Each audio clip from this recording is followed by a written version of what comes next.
உறவுகள் அனைவருக்கும் அன்பான வணக்கங்க. வீடியோக்குள்ளே போகிறதுக்கு முன்னாடி உங்கள் பொண்ணான கையால் ஒரு லைக்கை போட்டு சப்ஸ்கிரைப் பண்ணிடுங்க. நம்ம சேனலுக்கு ஒரு ஆதரவு கொடுங்க ஃப்ரெண்ட்ஸ். இப்போ தங்கராஜ் வந்துட்டு மச்சனனையும் மதியையும் கூப்பிட்றாங்க விருந்துக்கு. பார்த்தா அத்தை கறிக்கு ரொம்ப சந்தோஷம். என்னம்மா மலரு பார்த்தியா, என் மருமையன், அதுதான் என் மருமையன் சொல்கிறது. யாராவது விருந்துக்கு கூப்பிட்டுருப்பாங்களா என்ன? என் மருமையன் வந்து கூப்பிட்றாரு பார்த்தியா அப்படின்னு சொல்ல பார்க்குறாங்க. எங்கள் வீட்டில் வந்து கூப்பிட்டா மட்டும் நீங்கள் அப்படியே விட்டுருவீங்களா அத்தை அப்படின்னு சொல்ல, கூப்பிடட்டண்டி அப்புறம் பார்த்துக்கலாம், நான் விடுறேன்னா விடலையான்னு. ஆமாம் விட்டுட்டாலும் எங்கள் அம்மா கூப்பிடத்தான் ஆசைப்பட்றாங்க, ஆனால் நீங்கள் தான் ஒத்துக்க மாட்டீங்க. முதல்ல கூப்பிடட்டண்டி அப்படின்னு சொல்லிட்டு இப்போ ஏன் மருமையை கூப்பிட்டுருக்காரு. முதல்ல எல்லாரும் கிளம்புங்க அப்படின்னு சொல்ல, என்னது எல்லாருமா அப்படின்னு மலர் கேட்க, ஆமாம் என் மருமை என்ன சாதாரண ஆள் நினச்சியா? ஒருத்தருக்கு மட்டும் வந்து கூட்டி கொண்டே விருந்து வைக்க, அதுவும் வீட்டில் வச்சு கொடுக்கல, வேறு பெருசாக இருக்கிற ஹோட்டலில் போய் வச்சு கொடுக்க போகிறாரு. என்னது பெரிய ஹோட்டலா? ஆமாம் தம்பி, நீங்கள் அதே ஏதோ ஒரு பேர் சொன்னீங்களே, அதெல்லாம் விடுங்கத்த, நான் பெரிய ஹோட்டலுக்கு கூட்டி போகிறேன். என்ன வேணுமோ சைவம் அசைவம் எது வேணாலும் சாப்பிடட்டும், நம்ம பிள்ளைங்க சந்தோஷமாக இருக்கணும், அதுதான் என்னோட ஆசை. ரேவதி எல்லாரையும் ரெடியாக சொல்லு. சொல்கிறேங்க அப்படின்னு சொல்லிட்டு மதி கிளம்புமா. அக்கா நான் போகணும் அப்படின்னு மதி சொல்ல, மலரும் வருது. மதி விருந்து கூப்பிட்டுருக்காங்க, இது ஒன்றும் தப்பு இல்லையே, நீ சொல்ல, கல்யாணம் ஆயிடுச்சு இப்போ தானே ஆயிருக்கு, வேலைக்கெல்லாம் ஒரு வாரம் 10 நாள் லீவு போடலாமா அப்படிங்கிறாங்க. ஐயோ அக்கா, நம்ம கல்யாணம் ஆகுதுன்னா நம்ம வந்து நினச்ச தேதி வைப்போம், அதனால எப்போ லீவ் வருமோ அப்போ வைப்போம். இப்போ திடீர்னு வச்சதுனால இப்போ ஃபைனல் எக்ஸாம்லாம் இருக்குது, நான் போகணும் அப்படிங்கிறாங்க. அப்படியே பார்க்க கொழுப்பை பற்றியா இவளுக்கு, அவங்க அம்மாவுக்கு ஃபோனை போடு அப்படின்னு கத்துறாங்க. அப்படியே மலர் பார்க்க, என்னடி பார்க்குற, அவங்க அம்மா நம்பர் எனக்கு தெரியாதத்த. ஓ தெரியாதா மாப்பிள்ள, அவங்க அம்மா நம்பர் தெரியுமில்ல, எனக்கு தெரியாத, நான் போட்டேன் அப்படின்னு சொல்லிட்டு ஃபோனை போட, நிறுத்துங்க அப்படிங்கிறாங்க. பயந்துட்டா, அப்படிவா வலிக்கு அப்படின்னு சொல்ல, என்ன எங்கள் அம்மாவுக்கு ஃபோனை போட்டால் நான் பயந்துருவேனா? இந்தாங்க என் ஃபோன்லேயே போட்டு தரேன், போட்டு பேசுங்க. அடிப்பாவி பயந்துட்டான்னு பார்த்தா இப்படி எகுறாளே அப்படின்னு பார்க்க, சரி நம்ம அவங்க அப்பாவுக்கு கால் பண்ணுவோம் அப்படின்னு அவங்க அப்பாவுக்கு கால் பண்ண, அவங்க அப்பா என்ன பண்ணுறாரு, என்னம்மா இப்படி பண்ணிட்டுருக்க, அவங்க சொல்கிறது கேட்க மாட்டியா, விருந்துக்கு தானே கூப்பிட்றாங்க, விறகு விற்க கூப்பிட்றாங்க. இல்லைப்பா எனக்கு நேரம் இல்லைப்பா, நான் என்ன விறகு கூட விற்க மாட்டேன்னு சொல்கிறேன், அது என்ன தப்பா அப்படின்னு மாதிரி சொல்லுது. அதெல்லாம் முடியாது, நீ போய் தான் ஆகணும், இல்லைன்னா எங்கள் மூஞ்சில் முழிக்காதுன்னு வச்சிடறாங்க. மலரும் கெஞ்சது, சரி நான் போகிறேன் அப்படின்னு சொல்லிட்டு எல்லாரும் கிளம்புங்க அப்படின்னு கிளம்புறாங்க. அப்பா இவளில் நகர்த்துறது தேர நகர்த்தலாம் போல இருக்கே அப்படின்னு எல்லாரும் கிளம்புறாங்க. ஏமாப்பிள்ள இவளுக்கு அப்படி முக்கியமாக கூப்பிட்டு விருந்து கொடுத்துதான் ஆகணுமா அப்படின்னு சொல்ல, தங்கராஜ் என்னத்தை இப்படிலாம் பேசுறீங்க, நான் என்ன இவளுக்கு ஆசைப்பட்ட விருந்து கொடுக்குறேன், பின்ன என்னத்தை நீங்கள் வேற இப்படி கூமுட்டையா இருக்கீங்க, என்ன தம்பி கூமுட்டைலாம் சொல்கிறீங்க, அப்புறம் என்ன நம்ம மாப்பிள்ளைக்கு வேலை கிடைக்க வேணாமா, அது இவ மனசு வச்சாத்தே முடியும், காரியான்னா கழுத காலில் விழுன்னு சொல்லியிருக்காங்கல்ல. ஓ சூப்பர், இப்போ அவள் கழுத, சரி சரி விழுங்க மாப்பிள்ள விழுங்க. ஹலோ அத்தை சொன்னேன், அதுக்காக நான் காலில் விழுகணுமா அப்படின்னு தங்கராஜ் சொன்னேன். வேணாம் விழுகலாம் வேணாம் அப்படின்னு சொல்கிறாங்க. அதுக்கப்புறம் ஹோட்டலுக்கு போகிறாங்க, சாப்பாடெலாம் வாங்கி வைக்கிறாங்களா. அப்புறம் இங்கெல்லாம் நீ டீசெண்டாக சாப்பிடணும், அதெல்லாம் தெரியுமா அப்படின்னு கேட்க, ஹலோ நாங்களும் படித்தவங்க தான், எங்களுக்கும் தெரியும், அப்படியே இல்லைனாலும் டீசெண்டாக என்னங்க, கையில் எடுத்து வாயில் வச்சு சாப்பிட போகிறோம், அவ்வளோதான், சும்மா ஒரு குச்சியும் கரண்டியும் வச்சு குத்தி குத்தி வாயில் திங்கிறதுக்கு பேர் டீசெண்டா அப்படின்னு சொல்ல, எது சொன்னாலும் பேசிடுறா, ஒரு கேட்ட போடுறா, அம்மாடியோ இவளுக்கு வாயை வச்சாங்களா இல்லை எதை வெடி துவரைய வச்சாங்களான்னு தெரில அப்படின்னு சொல்லிட்டு எல்லாரும் சாப்பிட ஆரம்பிக்கிறாங்க. மலர் பார்த்தீங்கன்னா மதியம் பார்த்துக்கிட்டே இருக்கு. என்னக்கா ஒன்றும் இல்லை, கலக்குற உன் இஷ்டத்தை நல்லா சுதந்திரமாக நடக்கிறேன், நான் தான் ஒன்றும் பண்ண முடியல தவிக்கிறேன் அப்படின்னு பேசிக்கிட்டே சாப்பிட்றாங்க. மாப்பிள்ள இருந்தாலும் நீங்கள் அப்படிங்கிற என்னத்தை என்ன நீங்கள் கூம்பிட்டேன்னு அப்படி திட்டி போட்டிங்கல்ல, ஐயோ அத்தை அதை நானே மறந்துட்டேன், ஒரு விஷயத்தை மறந்துடனத்தை ஒருத்தர் திட்டுனாங்கன்னா அப்படின்னு சொல்ல, ஒரு ஆள் வந்து நிற்கிறாங்க. ஏக்கா உங்களுக்கு ஏதாவது சாப்பாடு, போயா என்னையா நீ பாட்டுக்கு வந்து அது இது வேணுமா இது வேணுமா, அதான் நாங்கள் மொத்தமாக ஆர்டர் பண்ணுறோம்ல அப்படின்னு சொல்ல, சரிங்கக்கா அப்படின்னு போக, என்ன சொன்னேப்ப அப்படின்னு வேகமாக அம்மா அந்த மருமே தங்கராஜ் கேட்க, போயான்னு அவரை போக சொன்னேன், உங்களுக்கு என்ன அண்ணா உங்களுக்கு ஏதாவது அப்படிங்கிற, ஐயோ இதையே சொல்லி நம்மளை நோகடிக்கிறாளே அப்படின்னு நினைக்கிறாங்க. அடுத்து என்னென்ன வேணுமோ எல்லாத்தையும் இறக்குறாங்க, எல்லாம் ஃபுல் கட்டுதுங்க.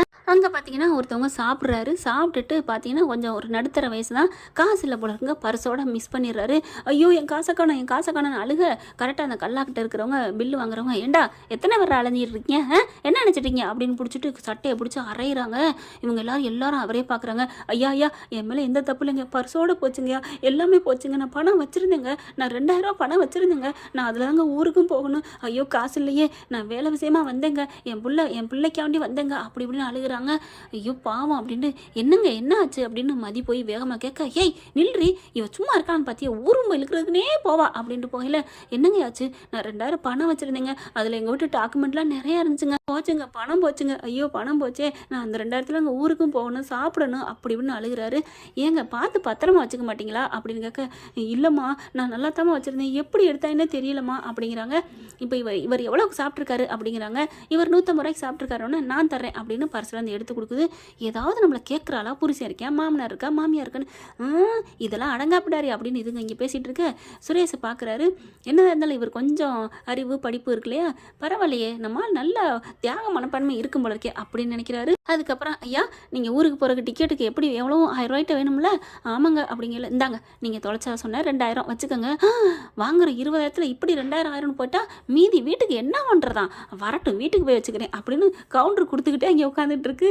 மலர் பார்க்குது, உங்கள் அம்மா இங்கே எப்படி பேசுதில்ல, அங்கே போய் பேசும், அது எதுக்கு பதில் பால் பயங்கரமாக போடும், மதி அப்படியே அடங்கி போயிடும் பாருங்களேன், ஏய் சும்மா இரு அப்படின்னு பார்க்கிறார் சொல்கிறாரு.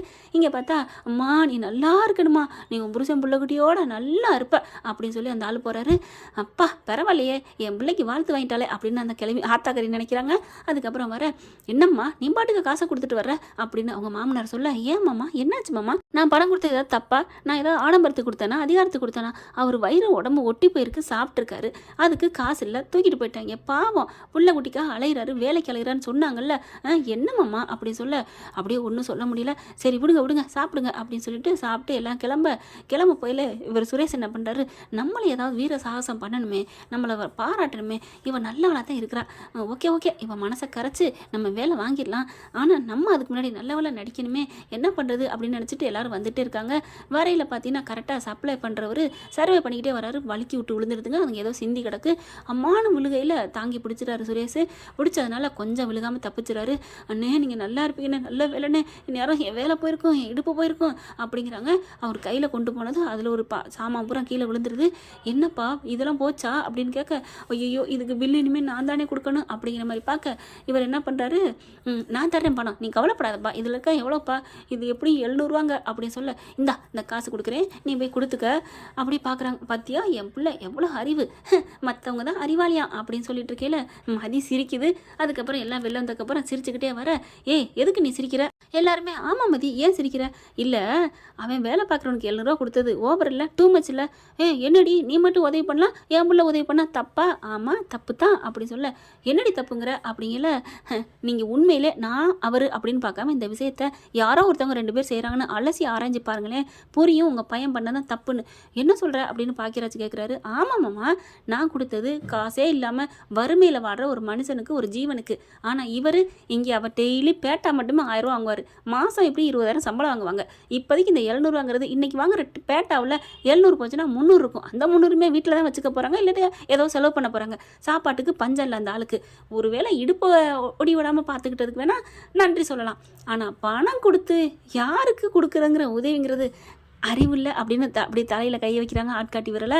அப்படியே சுரேஷ், ஆமாம் இல்லை இவ சொல்கிறது சரிதான், ஆனாலும் மண் ஓட்டலைங்கிற மாதிரி, இருந்தாலும் பாவம் அவன் நீ நல்லா இருப்பேன்னு சொன்னல, அதுக்காண்டி 700 ரூபா கொடுத்த ஒன்றும் தப்பு இல்லையே, அவனுக்கு இருக்கிறதுல நீ கொடுக்குறது தப்பு இல்லை, பெருசு இல்லை, இல்லாதவனுக்கு கொடுக்குறது தான் பெருசு அப்படின்னு சொல்லிட்டு மதி கிளம்புறாங்க. ஒரு வேளை அவள் சொல்கிறது சரிதானோ அப்படின்னு அவங்க அம்மாவை உணர்றாங்க. ஏன்டா சுரேஷ் நீ கொஞ்சம் டூ மச் தான்டா, இதுக்கு பேர் தான் பூலியை பார்த்து பூனை சொல்கிறதுன்னு சொல்லுவாங்க, ஓவர் அர்த்தம் பண்ணிட்டியோ, காசு 700 ரூபா போச்சு, அம்மா நான் போய் வேணா வாங்கிட்டு வரட்டுமா, அடே இது அவ்வளோ அதை விட கேவலண்டா வாடா அப்படின்னு சொல்லிட்டு போகிறாங்க. மலர் பார்க்குது மதிக்கிட்ட, மதி சூப்பர் நீ ஹையில் போயிட்டே இருக்கிய, விடுக்கா இதில் என்னக்கா இருக்குது, இல்லை நீ படித்து அடிச்ச பாரு, உண்மையிலே சுரேஷ் கொடுத்தது வேஸ்ட்டு தான், இந்த மாதிரி ஆட்களுக்கு கொடுக்கணும் அவசியம் இல்லை தானே, ஆமாக்கா அதைத்தான் நான் சொல்கிறேன் அப்படின்னு சொல்லிட்டு போகிறாங்க. என்ன ஃப்ரெண்ட் இப்படி பண்ண நல்லா தானே இருக்குது, பார்க்கலாம் என்ன நடக்க போகுது. தேங்க்யூ. இந்த வீடியோ உங்களுக்கு பிடிச்சிருந்தா தயவு செய்து லைக் பண்ணுங்க. இன்னும் அப்டேட்ஸ்க்காக சேனலை சப்ஸ்கிரைப் பண்ண மறக்காதீங்க. நம்ம கிட்ட இருக்க எல்லா சேனல்ஸோட லேட்டஸ்ட் வீடியோ அப்டேட்ஸ்க்காக மேல ரைட் சைடுல காட்டுற லிங்கை கிளிக் பண்ணி வாட்ஸ்அப் குரூப்ல ஜாயின் பண்ணுங்க. உங்களிடம் விடைபெறுவது நான் உங்கள் மெஹர்.